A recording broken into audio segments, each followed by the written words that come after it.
La fin de journée s'étirait sur La Défense, ce quartier de Paris où l'ambition se mesure en mètres carrés de verre et d'acier. Le long du périphérique, un serpent métallique de voitures de luxe avançait par à-coups, prisonnier des embouteillages. Des cadres pressés, le téléphone vissé à l'oreille, se hâtaient sur les esplanades, silhouettes anonymes, dans un ballet incessant de transactions et de délais. Au-dessus du Grande Arche, le ciel s'embrasait de teintes rosées. Un spectacle magnifique et silencieux que personne ne prenait le temps de regarder. L'atmosphère était froide, impersonnelle, rythmée par une urgence qui ne laissait aucune place à l'imprévu.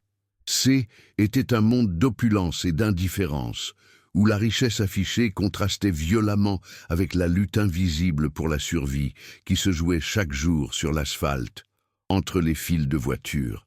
À l'intérieur de sa berline blindée, protégé de ce tumulte par une vitre teintée, se trouvait Laurent Moreau. À 48 ans, il était l'incarnation du succès, le PDG d'une société d'investissement qu'il avait bâtie de ses propres mains. Vêtu d'un costume italien impeccable, une montre de luxe au poignet, il finalisait au téléphone un contrat de plusieurs millions d'euros, sa voix calme et autoritaire, ne trahissant aucune émotion. Chaque jour, il voyait ce garçon, Léo, naviguer entre les voitures, mais il ne le remarquait pas vraiment. L'adolescent N était qu'un élément du décor urbain, une silhouette familière et anonyme qu'il avait appris à ignorer. Laurent était un géant dans le monde des affaires, mais son regard las, que même la fortune ne parvenait pas à masquer, racontait une autre histoire, celle d'une solitude profonde et d'un cœur en faillite. Mais aujourd'hui, quelque chose était différent. Léo semblait plus pâle, plus fragile que d'habitude. En s'approchant de la voiture de Laurent, il eut une légère perte de équilibre et dut s'appuyer un instant sur le rétroviseur pour reprendre son souffle. Il se redressa et au lieu de simplement tendre sa boîte de bonbons avec un air suppliant, il frappa doucement à la vitre. Quand Laurent tourna vers lui, un regard chargé d'irritation, le garçon lui offrit un sourire sincère, d'une pureté désarmante. D'une voix claire, il prononça les mots qui allaient tout changer. « Monsieur, un petit bonbon pour adoucir votre fin de journée? Vous avez l'air plus fatigué que moi. » Cette empathie inattendue, venant de celui qui aurait dû être le plus démuni, fit voler en éclats l'armure de Laurent. Il mit fin à la conversation, au milieu d'une phrase valant des millions. Le silence dans l'habitacle devint soudain assourdissant, seulement troublé par le ronronnement du moteur. Laurent resta figé, le téléphone encore à la main, complètement sonné. Cette simple phrase avait traversé des années de cynisme et de détachement pour toucher un point sensible qu'il croyait mort et enterré. Le garçon à l'extérieur N était plus une statistique, une nuisance ou une partie du paysage. C était une personne qui venait de voir au-delà du costume et de la voiture de luxe pour percevoir sa propre fatigue, sa propre humanité brisée. Pour la première fois depuis des années, Laurent voyait réellement l'enfant qui se tenait de l'autre côté de la vitre. C'est fou, comme une seule phrase peut fissurer des années de certitude. Si ces récits qui nous rappellent que la bienveillance se cache là où on l'attend le moins vous touchent, songez à vous abonner. Votre soutien nous permet de continuer à partager ces étincelles d'espoir. Laurent baissa la vitre électrique, un geste qu'il n'avait pas fait depuis des années, laissant l'air pollué de la ville s'engouffrer dans l'habitacle aseptisé. Le garçon, Léo, le regarda avec une surprise mêlée d'appréhension. « Monte !» dit simplement Laurent, sa voix plus rauque que d'habitude. L'adolescent hésita, jetant un regard à ses quelques boîtes de bonbons restantes, comme s'il abandonnait son poste. Puis, avec une lenteur calculée, il ouvrit la lourde portière et s'installa sur le siège en cuir souple, paraissant minuscule dans cet espace immense. Le silence qui suivit fut encore plus pesant que le bruit de la circulation. Laurent redémarra, s'insérant dans le flot des voitures sans savoir où il allait. Il se tourna vers l'enfant et posa les questions qui lui brûlaient les lèvres. « Comment tu t'appelles? Pourquoi tu n'es pas à l'école ?» Léo mit un certain temps à répondre, comme s'il cherchait les mots justes, ceux qui ne trahiraient ni pitié ni mensonge. « Je m'appelle Léo », dit-il d'une voix douce mais claire. Oula, école, c'est compliqué. Ma mère est malade, elle ne peut pas travailler, et j'ai 2 petits frères. Il n'y avait aucune trace d'apitoiement dans son ton. Seulement elle, énoncé brut d'une réalité qu'il avait acceptée. Il expliqua la routine de ses journées, le lever à l'aube pour aider à la maison, les quelques heures passées au feu rouge, le retour tardif pour s'assurer que ses frères avaient fait leurs devoirs. Il parlait de ses responsabilités avec le sérieux d'un adulte, un fardeau qu'aucun enfant de 14 ans ne devrait jamais avoir à porter. Pour lui, la rue N n'était pas un échec, mais son lieu de travail, une arène où il se battait chaque jour. Chaque mot prononcé par Léo était un écho douloureux dans le cœur de Laurent. Il ne voyait plus un adolescent inconnu, mais le fantôme de son propre fils, Thomas. Il se revit des années en arrière, dans les couloirs blancs et stériles d'un hôpital, le bip régulier des machines rythmant une attente insoutenable. Il se souvint de l'odeur d'antiseptique, du visage de son fils pâlissant jour après jour, et de son propre sentiment d'impuissance absolue. Sa fortune, capable de racheter des entreprises entières, n'avait pas pu acheter une seule seconde de vie supplémentaire pour Thomas. Il avait tout essayé, consulté les plus grands spécialistes, financé des recherches. Mais l'argent s'était révélé n'être qu'un tas de papier inutile face à la maladie.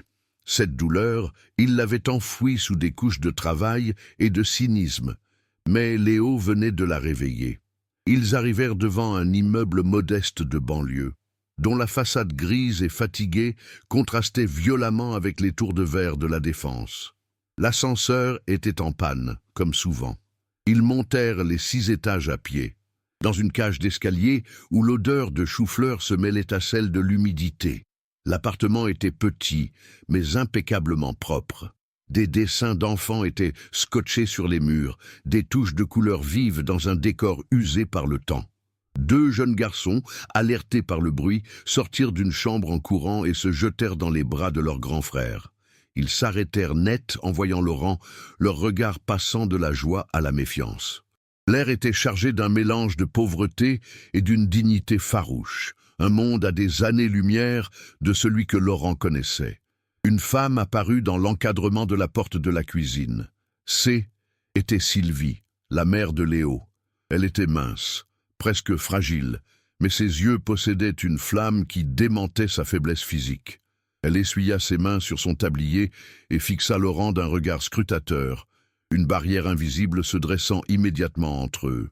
Elle ne voyait pas un sauveur potentiel, mais un homme riche, un intrus dont les intentions ne pouvaient être que suspectes. « Léo, qui est ce monsieur ?»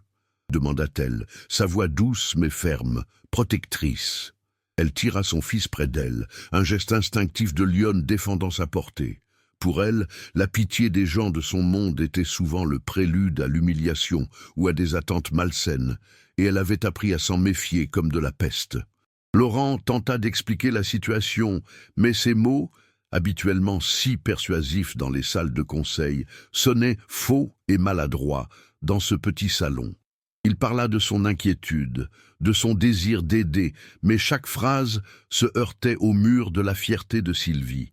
« Nous n'avons pas besoin de charité, monsieur, » répondit-elle froidement. « Léo travaille, il ne mendie pas, nous nous en sortons. » Était un mensonge courageux, un bouclier contre la dureté du monde. Laurent comprit alors que son argent était pas une clé, mais un obstacle de plus. Il devait gagner sa confiance, prouver que son geste était pas un caprice de riche, mais un élan sincère. C'est parfois plus difficile de recevoir que de donner, n'est-ce pas? Si ces histoires qui explorent la complexité des relations humaines vous parlent, rejoignez notre communauté en vous abonnant. Il quitta l'appartement avec un sentiment d'échec cuisant, mais aussi une détermination nouvelle. Le refus de Sylvie n'avait fait que renforcer sa conviction. Cette famille n'était pas un problème à résoudre avec un chèque, mais une forteresse à approcher avec respect et patience. Cette nuit-là, Laurent ne dormit pas. Les visages de Léo et de Thomas se superposaient dans son esprit, créant un tourbillon de émotions contradictoires. Était-ce une quête de rédemption?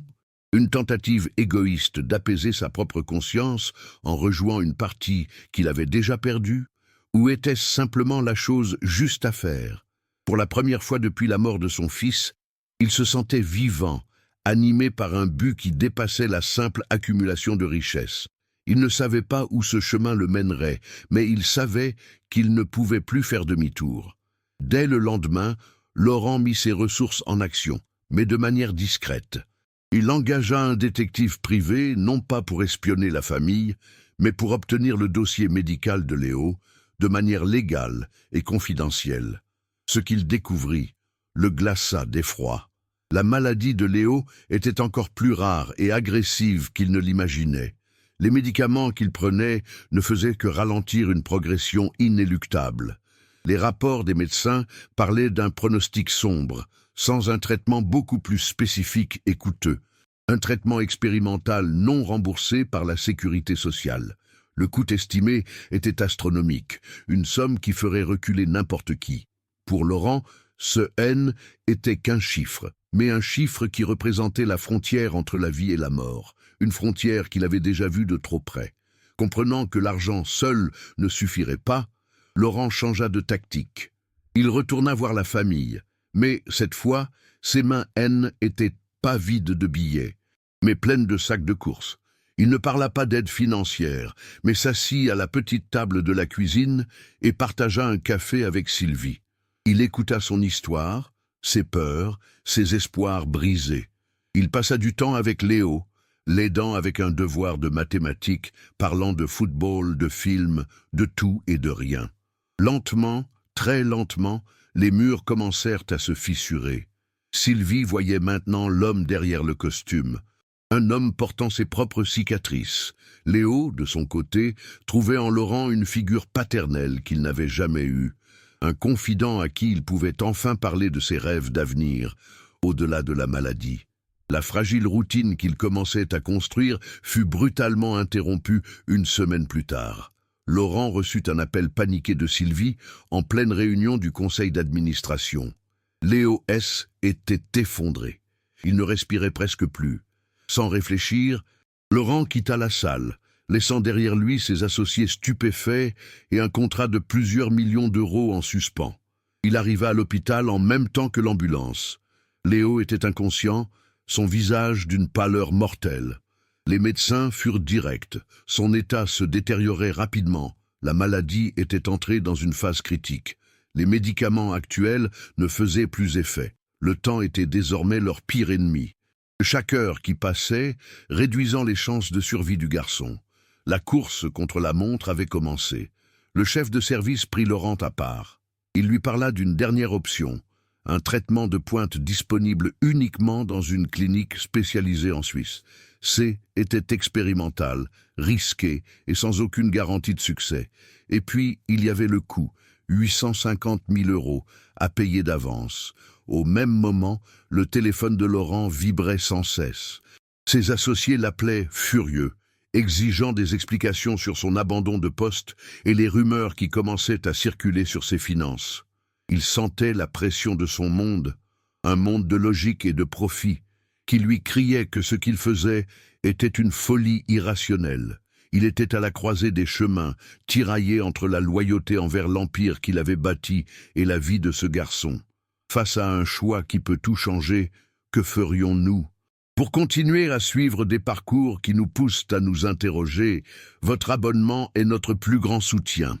Laurent ignora les vibrations de son téléphone. Il se tourna vers Sylvie, dont le visage était ravagé par les larmes et la peur. Il posa sa main sur son épaule, un geste simple mais lourd de sens. Puis, il s'approcha du lit où Léo reposait, si frêle sous les draps blancs de l'hôpital. Il regarda le visage de l'enfant, y voyant une fois de plus le reflet de son propre passé, mais cette fois, il n'y avait plus de place pour l'hésitation ou le regret. Une paix étrange s'installa en lui. Il avait passé des années à fuir sa douleur, à se cacher derrière le succès. Aujourd'hui, il allait lui faire face. Il se pencha vers Sylvie et lui dit, d'une voix calme et résolue qui ne laissait place à aucun doute, « Préparez vos affaires, nous partons pour la Suisse. Je m'occupe de tout. » Cette promesse n'était pas seulement pour Léo, elle était pour Thomas et pour lui-même. L'air de l'hôpital était glacial, imprégné d'une odeur d'antiseptique qui ravivait en Laurent des souvenirs qu'il avait tenté d'enterrer sous des années de travail acharné. Le bip-bip régulier et strident du moniteur cardiaque de Léo était le seul métronome de cette attente insoutenable. Dans sa poche, son téléphone vibrait sans discontinuer. Une litanie de rappels urgents de son autre vie, celle où des contrats valant des fortunes étaient en jeu. Le médecin venait de prononcer le chiffre, 850 000 €, avec une neutralité professionnelle qui le rendait encore plus brutal. C était le prix de l'espoir, le coût d'une chance infime dans une clinique suisse. Laurent se tenait à la croisée des chemins, un pied dans le monde impitoyable des affaires qu'il avait construit, l'autre dans cette chambre stérile où la seule chose qui comptait était le souffle fragile d'un enfant qu'il connaissait à peine. Sylvie s'approcha de lui, ses yeux rougis par les larmes, mais son port de tête empreint d'une dignité farouche. Elle posa une main tremblante sur son bras, un contact léger mais chargé de toute la reconnaissance et la peine du monde. « Monsieur Moreau, vous avez déjà fait plus que n'importe qui ne l'aurait jamais fait, » murmura-t-elle, sa voix brisée mais ferme. « Nous ne pourrons jamais vous rendre tout cela. N'en faites pas plus. Ne sacrifiez pas votre monde pour nous. Nous trouverons une autre solution. » C était un acte de libération, un cadeau d'une générosité incroyable de la part de quelqu'un qui n'avait plus rien à donner. Elle lui offrait une porte de sortie, une absolution pour qu'il puisse retourner à sa vie sans le poids de leur destin sur ses épaules. Elle protégeait sa fierté, même au bord du gouffre, mais Laurent n'entendait plus vraiment les mots de Sylvie. Son regard était fixé sur le lit, sur la silhouette frêle de Léo, le visage de l'adolescent, si pâle sous la lumière crue des néons, se brouilla un instant pour laisser place à un autre visage, celui de Thomas. Il se revit des années en arrière, dans une chambre identique, écoutant le même bip-bip angoissant, ressentant la même impuissance écrasante. À l'époque, son argent, qu'il croyait tout-puissant, n'avait été qu'un tas de papiers inutiles. Il avait signé des chèques, financé des recherches, mais il n'avait pas pu acheter ce qui comptait vraiment. Cette fois, la situation était différente. Le destin, ou peut-être le hasard, lui offrait une seconde chance, une opportunité terrifiante et inespérée de rejouer la partie qu'il avait perdue, de donner un sens à la douleur qui le rongeait depuis si longtemps. Il se tourna vers Sylvie, et pour la première fois, le masque du PDG tomba, révélant le visage d'un homme brisé, d'un père en deuil. « Madame », commença-t-il, sa voix rauque d'une émotion qu'il ne cherchait plus à contenir. « J'ai passé des années à construire des murs d'argent autour de mon cœur.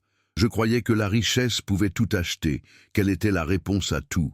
Mais elle n'a pas pu acheter une seule minute de plus pour mon fils. » Une larme solitaire traça un sillon sur sa joue. « Cette fois, les choses sont différentes. Je ne suis pas en train de sauver une entreprise ou de signer un contrat. Je vais acheter du temps, son temps. » Chaque mot était une confession, un pont jeté par-dessus l'abîme de son propre chagrin pour rejoindre celui de cette mère.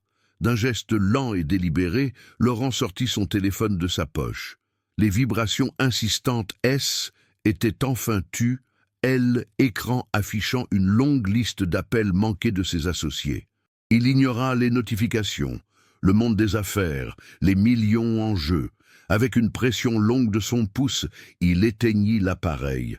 L, écran devint noir, et un silence nouveau, plus profond, s'installa dans la pièce, seulement troublé par le moniteur cardiaque. Puis, avec le même calme résolu, il ouvrit son application bancaire sur un autre téléphone, son appareil personnel. Sans une once d'hésitation, il remplit les champs, saisit le montant vertigineux et autorisa le virement. En quelques secondes, une part significative de sa fortune, le fruit d'une vie de travail, venait de s'envoler. Mais Laurent se sentit plus riche qu'il ne l'avait jamais été. Le voyage en Suisse fut un tourbillon flou de couloirs d'hôpitaux, de conversations tendues avec des médecins au visage grave et de nuits blanches passées sur des chaises inconfortables. Mais contre toute attente, la science, alliée à la détermination d'un enfant qui refusait d'abandonner, opéra un miracle. L'intervention fut un succès. Les semaines qui suivirent furent celles d'une lente et prudente renaissance. Laurent regardait Léo reprendre des couleurs. Son rire, d'abord fragile, résonnait à nouveau dans la chambre de la clinique. Il n'était plus le PDG tout-puissant, mais simplement Laurent, l'homme qui apportait des livres et racontait des histoires maladroites pour passer le temps. Sylvie, débarrassée du poids écrasant de la peur, le regardait avec une gratitude silencieuse qui valait plus que tous les mots du monde.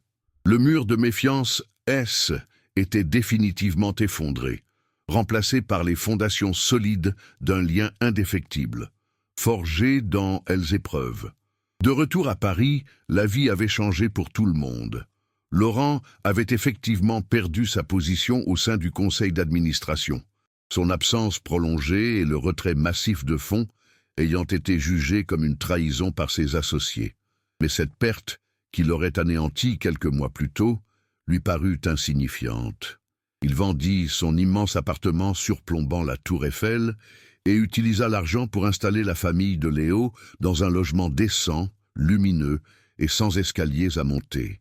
Il mit en place des fonds pour l'éducation des 2 plus jeunes frères et s'assura que le suivi médical de Léo soit garanti pour les années à venir. Chaque facture payée, chaque démarche administrative effectuée était pour lui une source de satisfaction profonde. Un investissement dont le rendement N n'était pas financier, mais humain. Il ne sauvait plus des entreprises, il construisait un avenir. L'histoire de Léo, le petit vendeur de bonbons, et de l'homme mystérieux qui l'avait emmené en Suisse se répandit discrètement dans le quartier. Les gens qui l'avaient côtoyé au feu rouge, émus par son absence, puis par son retour miraculeux, se mobilisèrent. Une petite cagnotte fut créée. Un réseau d'entraide locale vit le jour pour soutenir la famille. Cet élan de solidarité inattendu inspira Laurent. Il comprit que son action ne devait pas rester un acte isolé. Il réunit ce qui lui restait de sa fortune et de son carnet d'adresses pour créer la fondation Thomas Moreau. Sa mission était simple et claire. Qu'aucun autre parent n'ait à ressentir l'impuissance qu'il avait connue, qu'aucun autre enfant ne soit condamné par manque de moyens. Le deuil de son fils, si longtemps une source de douleur stérile, devenait enfin un moteur d'espoir. Laurent ne vivait plus dans une tour de verre, mais il n'avait jamais été aussi peu seul. On le trouvait souvent attablé dans la cuisine de Sylvie, aidant les garçons avec leurs devoirs ou partageant un repas simple, loin du faste de ses anciens dîners d'affaires. Il avait échangé l'adrénaline des marchés financiers contre la joie tranquille de voir une famille se reconstruire, de voir Léo, désormais en pleine santé, parler avec passion de ses futures études de médecine. Son véritable héritage N était plus gravé dans les bilans financiers, mais dans le regard plein de vie de cet adolescent. Il avait perdu un empire, mais il avait sauvé un monde.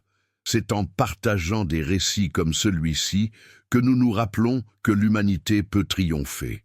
Merci de vous abonner, car c'est grâce à vous que ces histoires continuent de vivre et d'inspirer.